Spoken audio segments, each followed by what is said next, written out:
Hello, welcome back and welcome to the video here with Johannes, listening to the logos. And I'd also say listening with the logos as well. And I'll give some context on the conversation after some housekeeping. So one of the main things is we're open for registration for the next Art of Circling course, which is, at basis is essentially what we were just having a conversation about with Johannes, the deeper underpinnings or sensibility that it is circling, and the deeper, I'd say, transrational sense of listening. So if you're interested in being trained in that, the Art of Circling is online. So you're no longer bound to location. So we're doing it on Zoom, and it's working out quite well. But we are open for registration. We just finished a course this weekend. We also have weekend courses. I think the next one is in like a month or so. And then we also have drop-in evenings, 3-hour events from 7 to 10 p.m. on Zoom. So I'll put the links for all that below. Also, if you're interested in working one-on-one with me, please email me, and my email is below as well. Okay. So the context of this conversation with Johannes is really something, is specifically about my part of a anthology that Johannes and myself and John Vervaeke and Chris and a bunch of people that we've all been talking to about dialogos. So what I was interested in talking with Johannes about was this sense of logos and listening, right? And what I've been through writing in this academic kind of style, which is new for me, in itself is revealing. But it's also, in investigating this, really seeing how deeply what is happening in circling, what defines it as distinct from, say, psychology or sociology, right, or any of the kind of humanities. There's something very different going on, right, and it lies in its basic come from ontologically. And so it's really interesting. This paper is revealing a lot to me about what I've already been doing, things I've always suspected, but with a rigor to it, or a sense of rigor to it. So Johannes and I talk a lot about logos, about listening, about origin, future, right? What is the difference between listening to a Cartesian subject and listening to Dasein, or being there, and listening not to the logos, or not to the speaker, but the logos? What does that mean? Right? What's going on there? What does that reveal? So I really enjoyed this conversation, and I hope you do as well. You can please like the video if you enjoy it. Also, you can subscribe to my channel if you want to see all the upcoming videos, and have a good day. Thank you.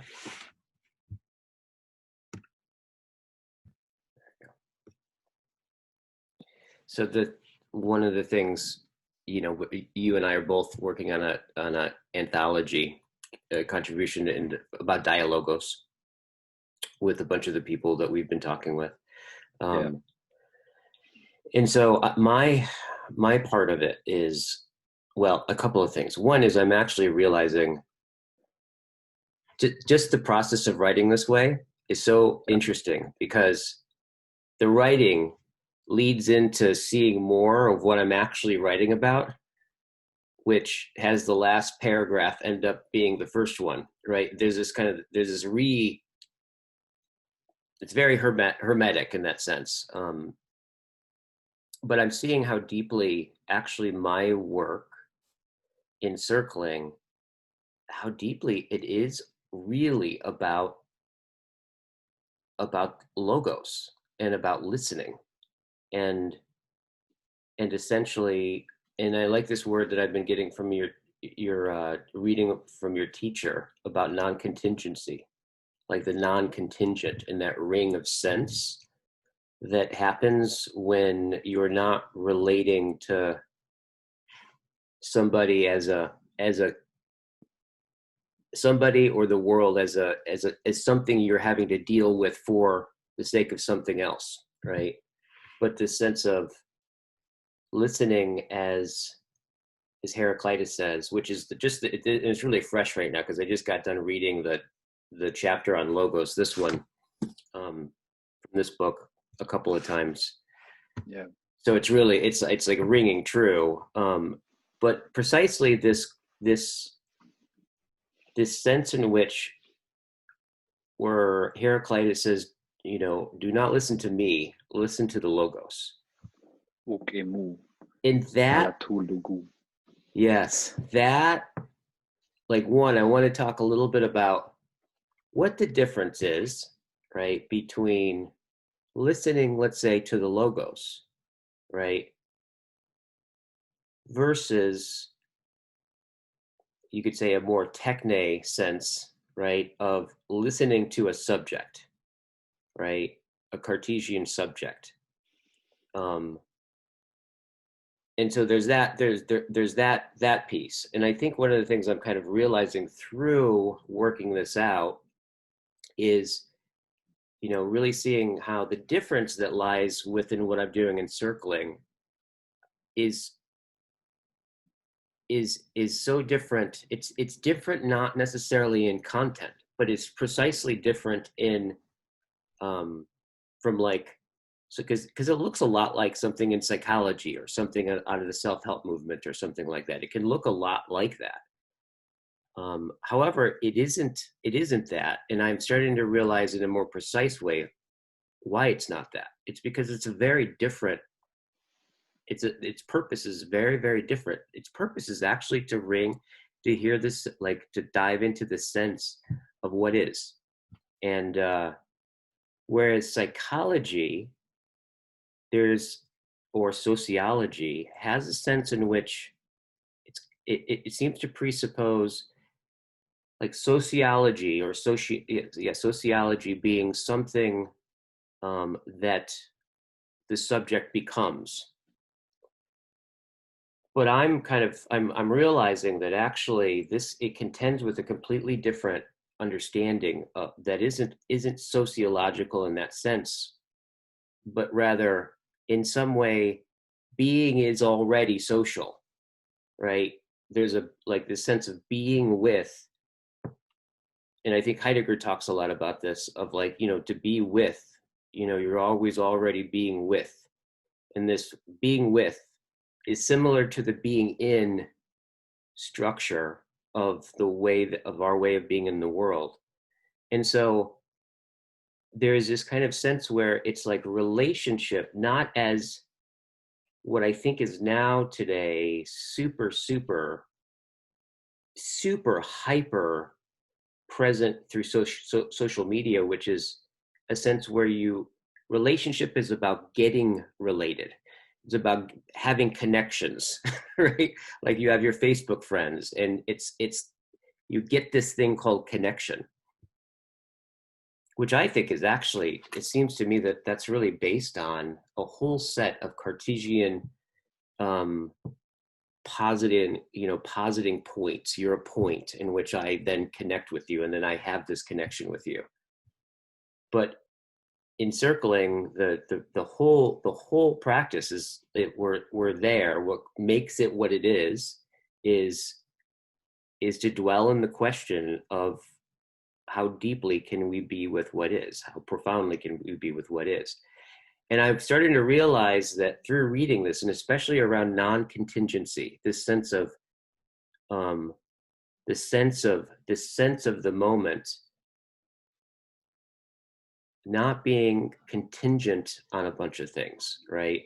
Not something I'm dealing with, but rather something that you can become aware of. So in other words, like there's a way in which relationship is something we can become aware of, the way in which we're already related. And that already related right, brings us into a like a non, like starts to speak into the logos. So in the paper, I'm kind of like I'm looking at the sociological suppositions, right, and then seeing how that like and watching it kind of them fall apart in some way, and it's revealing more of what we're doing. Um, so I think what I'd love to do is just talk a little bit about and hear your thoughts about what is it like. A couple things: the logos, right? Why? What is it about the logos that seems to be so appropriate to hearing, to listening? Um, and what is it when I listen to the logos and not you? Who are you, right? Who's the you, right? Who's me? Um, and kind of in a certain sense, in distinction from a couple of things, idle talk, right? And starting to think about like rethinking and reformulating or reseeing um, Mm-hmm. the sense of authenticity, right? Mm-hmm. Um, that isn't about, in some sense, being who I really am or something like that. It's more, it's much deeper. It seems to be the way that the sense of my relationship to the sense of being. And I want to talk a little bit about like that not knowing being, but the sense of being, right? And what that speaks to as well. Mm-hmm. Heidegger has speak about Heidegger briefly. He worked with psychiatrists and psychologists for 10 years. Mm-hmm. Some of what was spoken about during that time in Switzerland, which was from the 50s to the 60s, is published as the Solikon seminars. Mm-hmm. And what apparently always seemed most outrageous to the participating psychiatrists and psychologists was to give up on the what's now in the vernacular called Cartesian paradigm. We have to be, of course, a bit careful. Also, we have to keep questioning also what do we actually mean by Cartesian paradigm or Cartesian subjectivity. It's become a bit of a boogeyman, I think. It's being thrown around everywhere, and there's Well, we there need is a a perpetrator, right? well, yeah, but there's a necessity. There's a necessity to Descartes also, Yeah. and Yeah. the what's dangerous in general with reading someone like Heidegger is that when we could easily perhaps begin to think that he's just blaming all of metaphysics for not getting it right. But no, Mm-hmm. look at him, he's coming along. Or no, but obviously something happens with Descartes, which is an incision. It's the beginning of modernity for a specific reason. That's his name, which has to do with what? With the freedom that Descartes takes in his thinking, right? To cast doubt on everything in this manner, which is a form of negativity, of negation, Mm-hmm. is taking a very autonomous stance. It has, of course, it bears within itself it has another issue, which is that it neglects the negativity of its own being, this subject, which is why Heidegger responds to it by saying sum moribundus. I am insofar as I'm towards my death. That's very early Heidegger. But there's a necessity to Descartes, and so that it's kind of Descartes. If we Descartes is responding to something as well, and that is the necessity of a freedom that begins to unfold in modernity. Now, on the logos, you mentioned Heraclitus. Fragment B50 is the following: uk emu, is ancient Greek, uk emu, alla tu logu, accusantas homologein sophonistin hen pantaenai.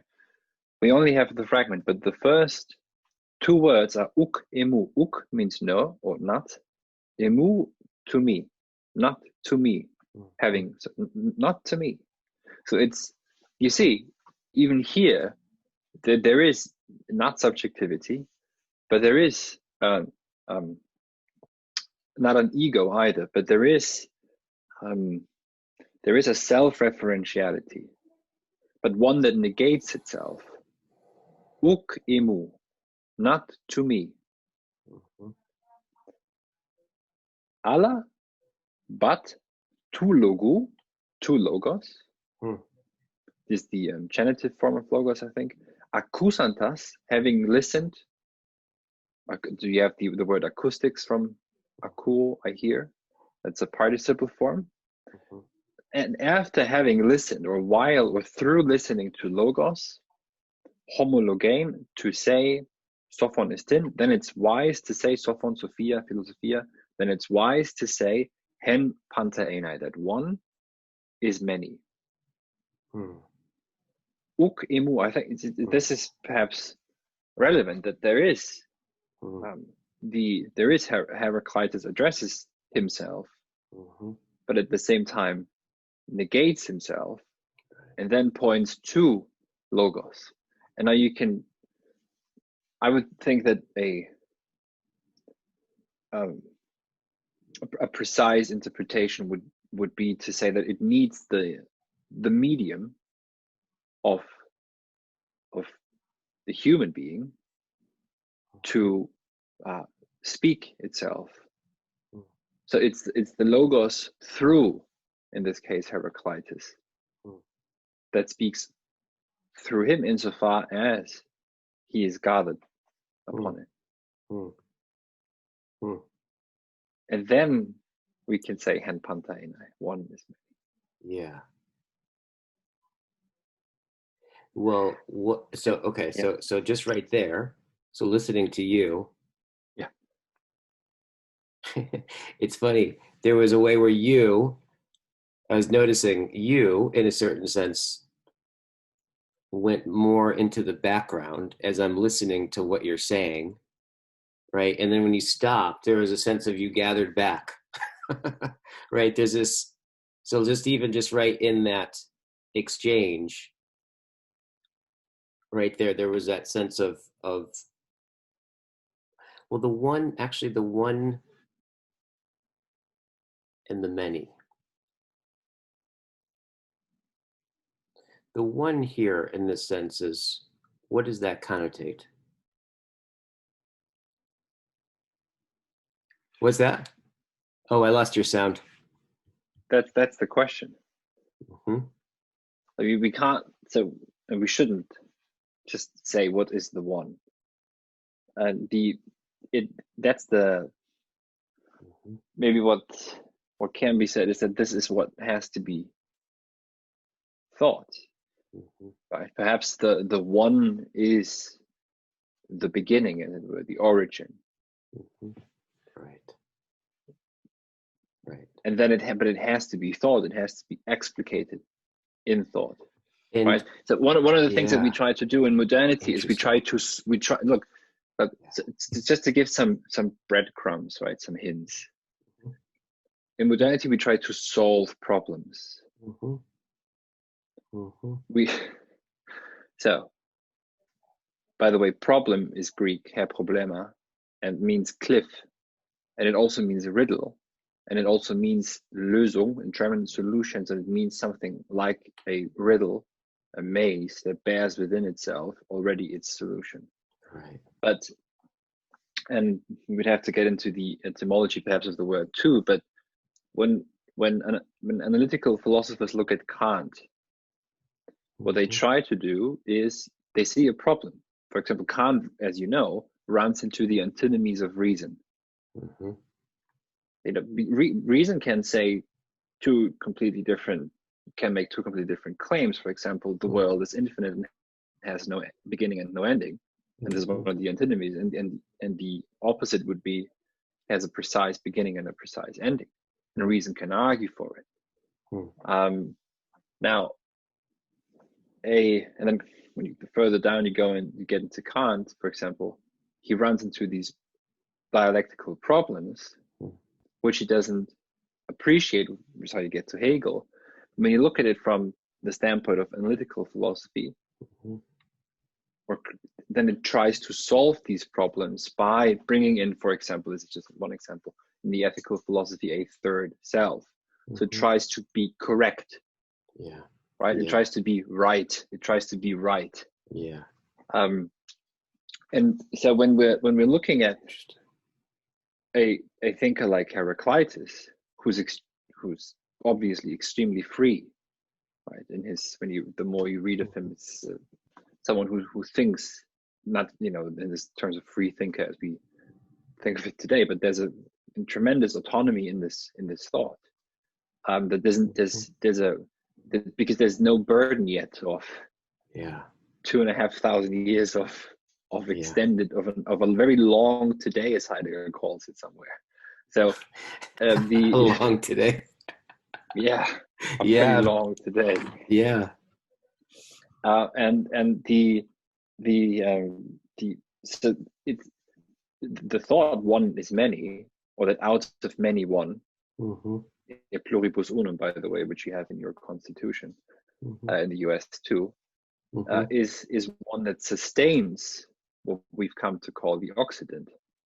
It sustains our thought, and it always comes back to this. You can even read Descartes, the cogito, the ego cogito, the self-referential, as we now call it, self-referential ego, the ego that thinks of itself as perhaps related to the one, and then coming back out to the many. Maybe that's taking it a bit too liberally, but this thought of that there can be one and that there can be many at the same time sustains the history, so-called, of Occidental philosophy.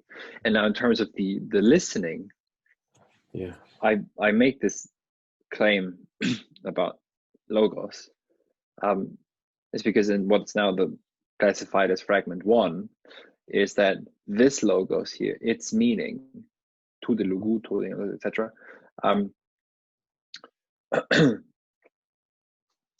We are, to some degree, we are always listening, but we're not really, or we're kind of hearing it, but not really listening to it. That's how you could translate perhaps this first fragment.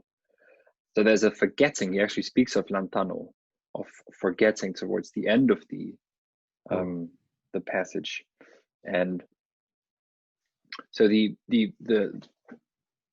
this relationship with logos, as manifold as it is, explicated, is one, apparently, according to Heraclitus, of listening. Now, of course, you could ask, well, what is this? What does this mean? But then maybe you could say a bit about what about the, say, experience of listening. Well, there's a couple of things. What I had said a thought that when he talked about, perhaps it's important that we not solve the problem of the question, what is one, right? To solve in that sense, is that related to solvent? Do you know? In what sense? Like to solve a problem. Is it the same derivative as solvent? Like that word just, because that's one of the big things that comes in the way of, so I think, in terms of listening, right? Actually, is problem solving. It's really weird. Like, solving in the sense of dissolving. Yeah. I just caught that. Do you know, is it the same etymology or root? Do you know? It should be, and it's probably from solutio in Latin, and the Greek analyo, which is the root for analytical, Right. means also I dissolve. Right. Right. So the analysis is important because it helps to dissect, to really single out and look at something specifically. Yeah. Think of medicine; it's rather important. You know where you cut someone open. Yeah, exactly. But if you stay with the purely analytical, you are Yeah. dissolving, I think, for the most part. Yeah. And but you make it, yeah. Because that's one of the ways that I think I've noticed we're listening often, at least with each other, where listening often stops, right? Yeah. Is when you're listening to somebody and somebody starts to reveal something about themselves and somebody just jumps in and starts solving the problem for them or giving advice, but there's a way where it seems like that's right where listening stops. And I think one of the things that you just did is when you said it, and this was also interesting how I heard this was yeah, it's important we not perhaps solve the problem of the one, Yeah. but actually, you said start to in a certain sense what I heard was start to reveal the origin. And what's interesting is like all of a sudden I noticed that put the origin into somehow into the future and listening to it, right? Like the sense of origin, Yeah. and that tuning, to like being attuned to it and in some way attuned by it. I think that there's that quality of whatever it is that doesn't solve the one, but listens to it, right? Listens to it, which I think means starting to hear the ring Yeah. of the origin, right? And attuning to that. There's a sense in which here's like this is Heidegger. I really gets at this. He's like, Which text is this? this is on the way to language. It's it's the dialogue with the Japanese philosopher. He says, this is part. Actually, says the Japanese person says, we Japanese do not think it's strange if a dialogue leaves undefined what is really intended, or even restores it back to the keeping of the undefinable. And then Heidegger says, this is part, I believe, of every dialogue that is turned out well between thinking beings. As if of its own accord, it can take care that this undefinable something not only does not slip away, but displays its gathering force ever more luminously in the course of the dialogue. So there's this kind of quality to what I hear in that is it's a very similar sense of like, well, perhaps we should just not like throw a bunch of solvent onto onto this question of the one, right? But actually, in what way is it if we can listen to it? Look,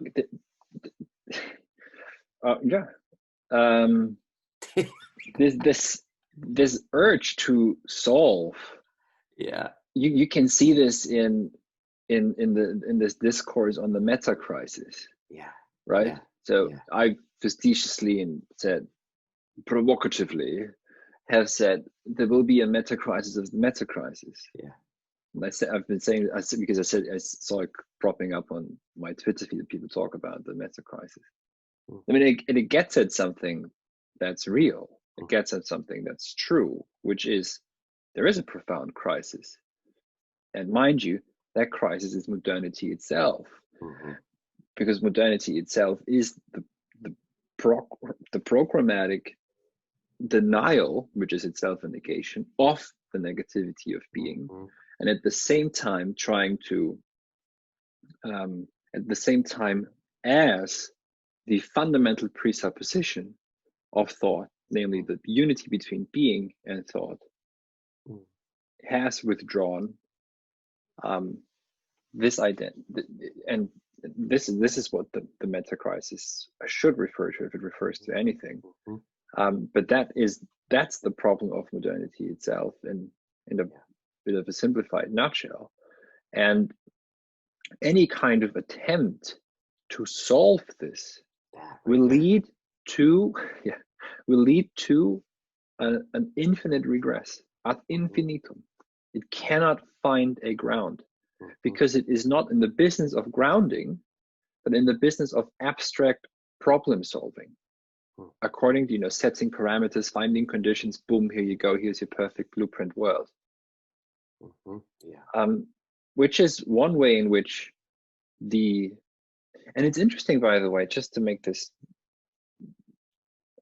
not to jump around too much, but Heidegger actually calls psychology psychotechnology. So it's very close to him to techne, to a sort of a, not sort of, but to really an attempt to control the contents and the desires of the psyche. And by the way, control goes in many directions, right? That doesn't just mean self-control. It can also be external control.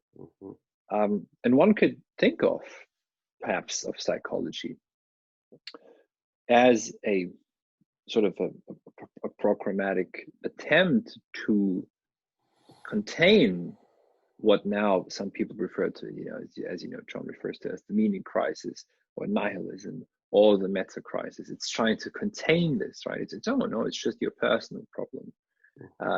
It's just your daddy was mean to you, or it just maybe I've said this to I think we talked about this off the record sometime, but what a depression perhaps shows, or a melancholy shows, is perhaps something much more profound than just some personal issues. And the weird, so here's the weird thing that needs to be worked out. So this is just too much of a slogan, but then I can't do this just on the top of my head, but here's the strange thing, is that the attempts at abstract problem solving do actually not think. There is no thinking, because what thinking has to do, it has to explicate itself. And here's what, because we look at philosophy as something that's now an historicized file over here. You've got your philosophy section. That's pretty interesting. But if you take Nietzsche seriously, then thoughts that come on dove's feet guide the world. And we're back with the stillness here too. That there is a need to listen to silent movements in history in order to understand what's going on. And let's not underestimate what happens in what we now call modernity, right? With Hume, the unity between being and thought collapses. Kant sees through this dogmatic skepticism this presupposition, which has also led to a dogmatic philosophy, which then only a couple of decades after Kant didn't speak to anyone anymore. I mean, the Leibnizian, Wolffian proofs of God, etc. There was a world that died. Hegel speaks of a new world being born, as he wrote the Phenomenology of Spirit. And the attempt of thinkers like Kant, Fichte, Schelling, Hegel, each in a different way, is to establish again this unity, or let's say identity, of being and thought, because in a non-dogmatic way, in order to achieve what? To achieve the self certainty that human beings also require. Heidegger will come to call this, the belonging together of being and thought. But with this utter split, I think that's what maybe the meta crisis gets at, without really being able to see it fully, and then trying to solve it at once. But the response shouldn't be to try to let's get all the models right, and then we can just pull it over the world and make it work according to the solution we've come up with. Right. But we have to Solution. Yeah. explicate these thoughts, and we have to wonder also, why is it that Heraclitus still speaks to us? Why is it that Plato still speaks to us? And I think it's here, after this, somewhat of a completion or self-fulfillment, that maybe thinking begins again. And as you know, Heidegger listens to language. For example, when we think of Heidegger listens to words. Yeah. We've talked about the Ereignis in the seminar last week. Yeah. Right, this weird way of listening to a word. Of course, this has, of course, an inherent danger, which is maybe it just becomes arbitrary, right? That's it's so this is a very hairy subject. Totally. Well, I can imagine. I just got this sense of like Leibniz and Kant and then Hegel. On some sense, they was responding to something, right? Yeah. Right. Like they're on some level. I think a lot of people think, right, that each thinker kind of like thought this thought newly or something, right? Posited something or invented something. But my understanding is that they're tuned into something, right? Like, so like the sense of that some world had died, right? Yeah. In some sense called that death was perhaps what Hegel was responding to or was listening to on some level, right? Yes, and you see this attempt to solve. So obviously, when everything is a crisis, right? Here's a headline for you. This is my headline. Everything is in crisis. Yeah. But why? What does crisis mean? And so, not to become too arbitrary and say, oh, crisis means this in ancient Greek and blah blah. So this is how we should think of it. The question should become, well, first of all, how crisis and critique, here's Kant, are related. These two words are related. Krinein means to distinguish, to differentiate.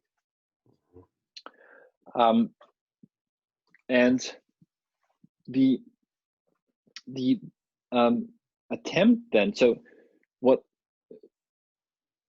so there is a response by the discourse of meta crisis to a certain crisis, and meta, I think, is supposed to indicate that it's on a level that's not just purely concrete. So we can't just look at the financial crisis, the economic crisis, the housing crisis, etc. I think that's what this is trying to get at. But if the response is an immediate attempt to solve, which is the extremely highly modern, which is again which is the denial of the negativity of being. Which is the denial of non-controllability, which is a denial of non-availability. The funny thing is, I can only say this by doing what? By constantly speaking actually off or in terms of negating, right? Denial is a negating. Non-available. It's there's negations, double negations, etc. that are withdrawing and concealing. And then I think so the trouble comes in where it's just one model is supposed to be replaced by another model. And so the sense of listening, which would require what? An initial openness that could ignite something. Right. And ask something like what's being said in the withdrawal, right? Is actually to take up to actually, in a certain sense, be with, right? Or notice and listen to the negativity, right? So this is, so the trouble with scientific models in general is that they are constructing constructing a world without contradictions, or a model. A model is always without contradiction. It mustn't contain a contradiction. Mm-hmm. Now, one could provocatively say, well, whenever you deny contradiction, it comes back to haunt you. And one cannot get rid of contradiction. Hegel's solution, I made a mistake. Hegel's response, I should say response, not solution. Hegel's response is dialectics, which shows that the world is both infinite and finite. We are, as finite beings, infinite in our finitude, insofar as we are individuals and as such unique, and this uniqueness is our eternity. This is way too reduced by me, so this shouldn't be quoted on it. But Heidegger approaches this differently. Heidegger approaches opposites in a way that they are all at once allowed, right? It's always about the simultaneity. All at once allowed. Yeah. Yes. All at once allowed. I like that.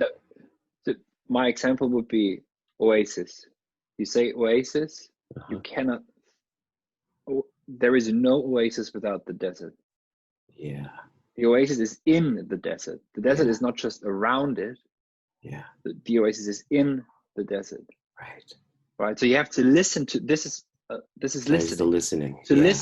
To listen to the word oasis, and how it unfolds means to already understand, or not understand, but already allow for the simultaneity of desert and oasis, insofar as the oasis can only be in a desert.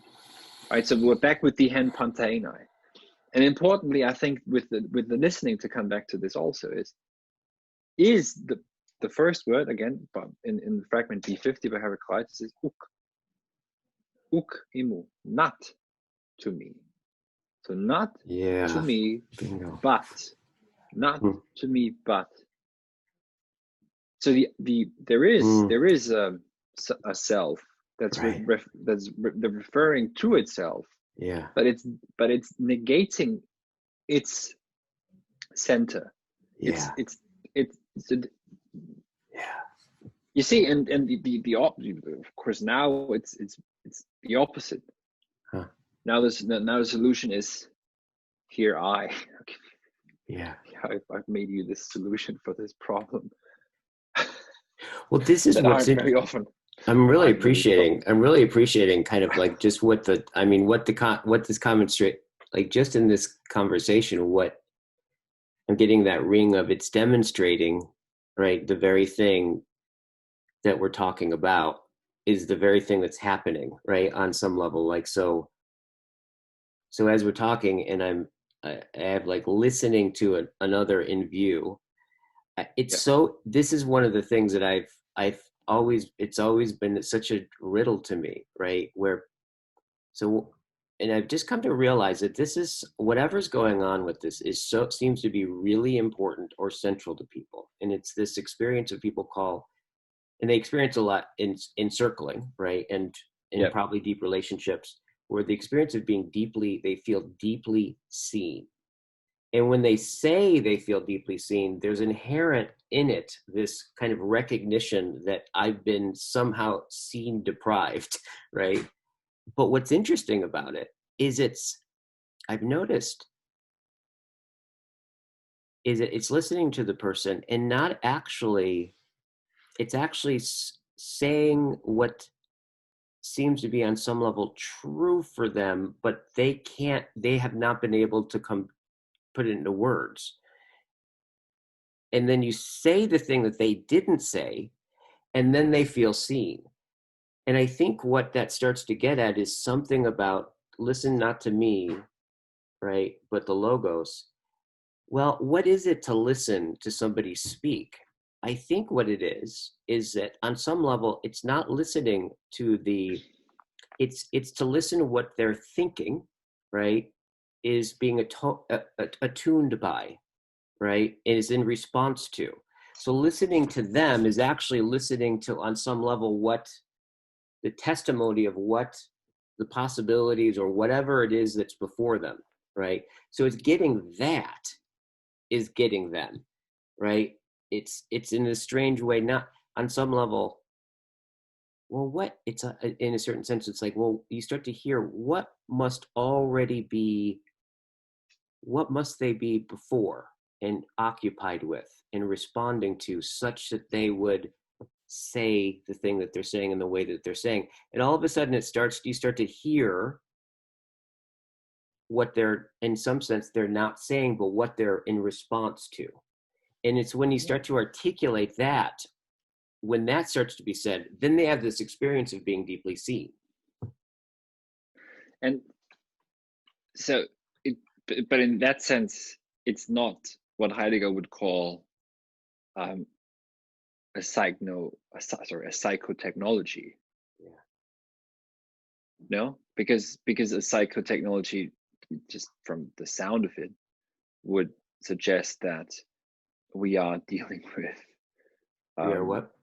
We are dealing with something mechanical. Oh yeah, and this is it. With something that those can moments be are like a non-contingent. It's like I love this word contingency. It's funny. Like I've never, the way that Ivo Di Gennaro talks about the non-contingent or the uncontingent, right? Yeah. Of that is those moments. It feels like they're not. You haven't solved anything, right? You're not at the level of like problem solving. There's this kind of, you're evoking on some level this. It's, well, you know what it is. It's like you're on some level you're presencing what is already the case, right? And already was the case, right? So it's in that sense, it's not a technology. Oh no, because not at the all. technology would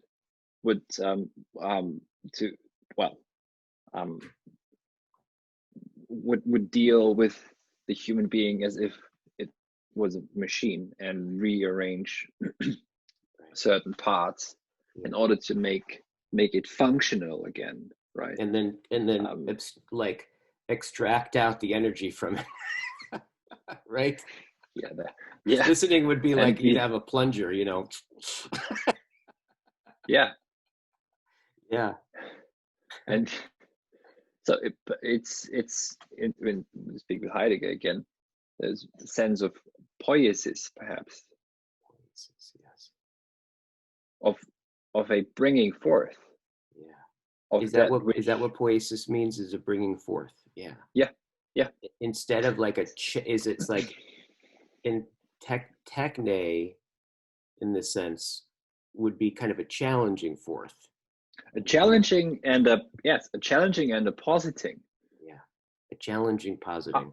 The patient comes to the psychiatrist with problem X and is then classified as case Y, and then can use this and that medicine, whatever, and rearrangement of their neurological structure in order to arrive at desired outcome, which is modeled upon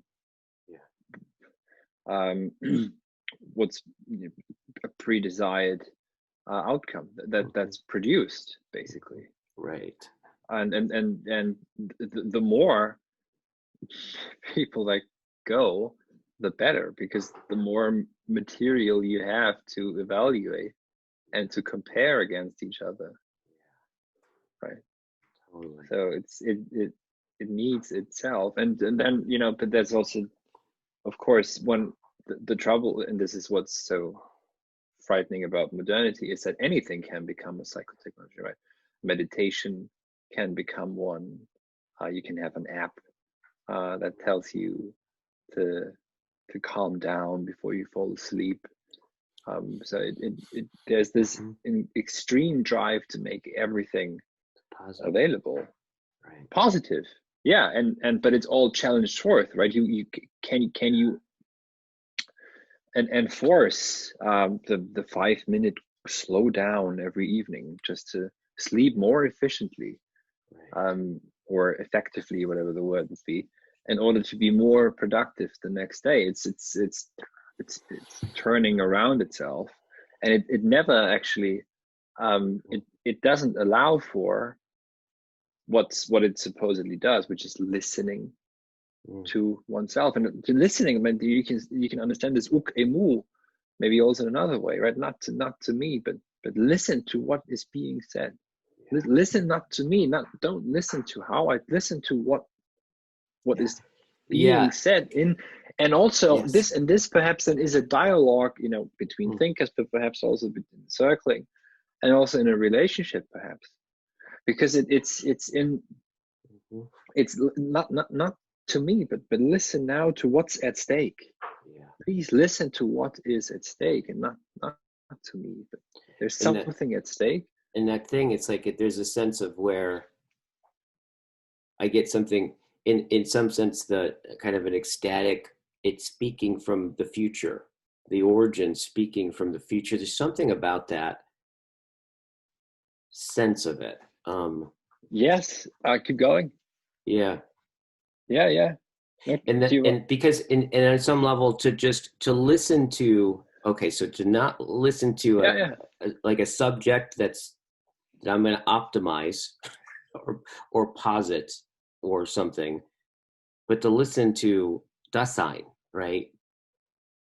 Being there is on some level is to listen to them, is to listen to what's there, what's attuning to them, and they're attuned into, such that they're that that which that which glows on the horizon as their origin, right? As the origin of their speech, as the origin of their behavior, as the origin of all the things that's going on. So on some level, it's listening to the negativity of that which withdraws from them. But when there's something about, this is what's interesting, is like there's something about dia dialogos, right? Like through, right? To True. see Yeah. to see through. On some level, I get that sense, not to me, right? But in a certain sense, through the logos, the dia, right? It becomes transparent in that way. Yeah.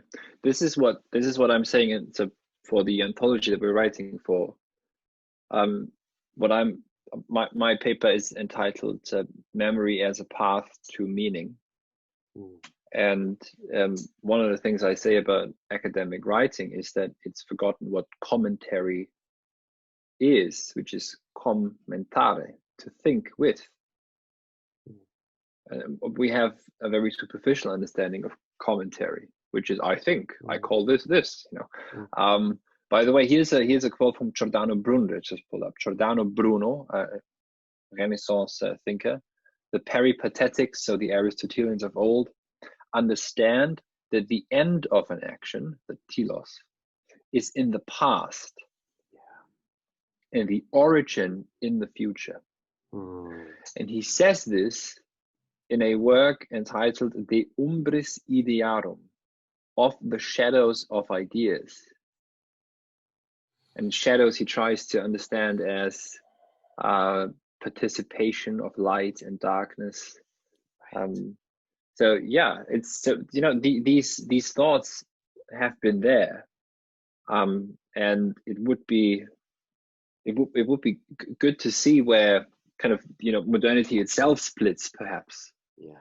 as a trajectory, because there are these Renaissance thinkers like Bruno and Da Vinci who think in terms of shadows, light, and darkness. Yeah.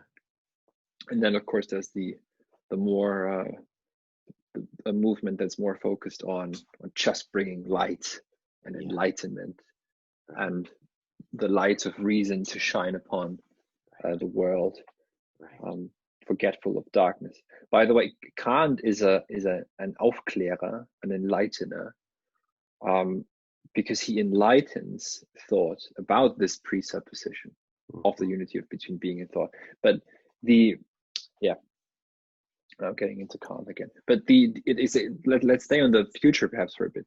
I think this is the temporality that comes with the thought of Dasein is already. I mean, if it's if the origin is in the future, maybe you can say a bit more what this is supposed to mean. But that does suggest a certain openness, rather than an enclosedness. It's the openness that calls me to walk toward it. And I think that's the kind of, for example, I haven't thought at all. I have none of my libido or my Dasein is thought about walking through this wall, right? However, if we somehow in this conversation, we can have the possibility that it's possible to walk through that wall to open up for me. It's probably all I'd be thinking about afterwards, right? So it seems like what I'm thinking about, what I'm occupied, what I'm concerned about is already on some level speaks to me as a possibility, right? And so all of the things that I may talk about in my life, right? On some level, there's this way where you kind of like, what everyone knows what this like. It's like you get, on some level, you get so bound up in the content of everything going on that the very thing that has it show up for you, right, as the thing to deal with, also is the thing that conceals the possibility that's ringing through it. And so on some level, listening, I think when another listens with you, you bring, the other brings something that it seems like you can't bring, which is unfamiliarity, right? So I think there's something about bringing it. There's something about like, it's like when we go into dialogue, I bring the fact that I bring my otherness in the sense of the thing that you can't bring to yourself, which is unfamiliarity. And then all of a sudden you can hear, for example, when you go, maybe people really, you can get this when you go on vacation and then you come back to your house and you realize your house has a scent, right? And you walk in and you're like, oh, I've been not smelling that smell in the house like the whole time I've lived here. And I went away and I brought back you could say, my unfamiliarity with it, and I can smell what was closest into it, right? I think there's something like that also goes on in the dialogue with somebody else, is that it brings familiarity that allows the thing that's concealed to glisten, right? And that's the experience of when people, it's when their origin, in a certain sense, the other speaks what you yourself can't speak, but the other says, right? That there's this kind of resting back into, okay, right? Yeah. The origin, right? In some way. So yeah, I think listening is so much about listening to what, on some level, the possibilities that you care about, right? Or that call to you. Or the the likelihoods, right? As Möglichkeit, that which likes us and as such addresses us, as Heidegger says, das Sein ist das Mögliche, das Sein. So being itself is that which addresses us as loving. Yeah. And in this sense, here's another headline. Thinking is only just beginning. One of the experiences of modernity is, and this is why Descartes is important, right? But we have to be careful, and I'm not innocent, but we have to be careful and say, Descartes, he messed it all up for us. Yeah. The Descartes, this will to freedom this extreme autonomy, it is itself an origin, right? To cast doubt on everything is, philosophically speaking, an origin. There's of course a question: can there be an origin, or is it just one origin? So that's a bit difficult, but it is, let's say it is a beginning, not an origin. It is a beginning. It is an onset of something. It is another beginning, and it perhaps it was necessary, precisely because of the burden of the tradition. And this is what philosophy has to do. It has to critique its own tradition, and then, however, bring it back in. And perhaps for us now, for those who engage in thinking, it's the thought should be that the origin lies in the future, in that which is to come. Because the other projects are, as you know, either critical or just destructive, right out. But if then if the origin lies in the future, then it's more important than anything else to listen to those who have thought. And this, I think, this is on the grander scale of what philosophy is or isn't, or thinking is or isn't. But I think if all of this is somehow hanging together, then this happens on an individual person level as well. Right. And when you said, it made me kind of quiver a little bit when you said this way that being likes us, right? I just got that sense of like, oh yeah, there is this quality of, it's so interesting, because I've had the hardest time like, the experience is so pronounced that when those moments of aletheia, right, of origin, something speak, there are these moments of profound love, right? It really has this quality of like, and on some level it seems to always be a love that isn't like I love you or you love me. It's more like love, the atoms of the air turn to love. It's more like this attuning presence. And when I thought about that, I was like, oh yeah, like, so on some level, when the listener hears the origin and speaks the origin, and we start to listen to like that is a moment of revealing that which likes you, right? Through revealing you, because on some level that which loves you is that which like shapes your face, if you will, is a history of you looking at the one who likes you, right?